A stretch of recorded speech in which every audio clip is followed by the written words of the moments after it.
ఇజ్రాయెల్‌పై విజయం సాధించామని ఆహ్, ఇరాన్ అధ్యక్షుడు ప్రకటించగా, దీన్ని ఖండిస్తూ అమెరికా అధ్యక్షుడైనటువంటి ట్రంప్ ఓ ప్రకటన చేశారు.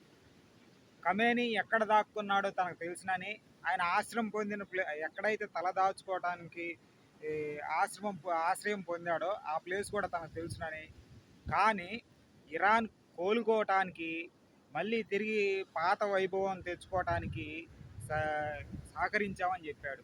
అంతేకాకుండా ఇరాన్‌కి అణ్వాయుధాలు అందకుండా చేయడం కోసం కృషి చేశామని కూడా చెప్పాడు. అయితే యుద్ధంలో గెలిచింది యూఎస్, ఇజ్రాయిల్. యూఎస్, ఇజ్రాయిల్ బలగాలకు దొరకకుండా ఆయన చావు నుంచి ట్రంప్ తప్పించానని ప్రకటించుకున్నారు.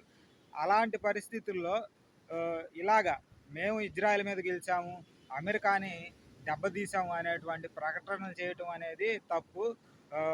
ఇరాన్ మళ్ళీ తిరిగి పూర్వవైభవం పొందాలి. అదేవిధంగా ఖమేనీ కూడా తిరిగి పాత పద్ధతిలోకి వెళ్ళిపోవాలని మేము అనుకున్నాము.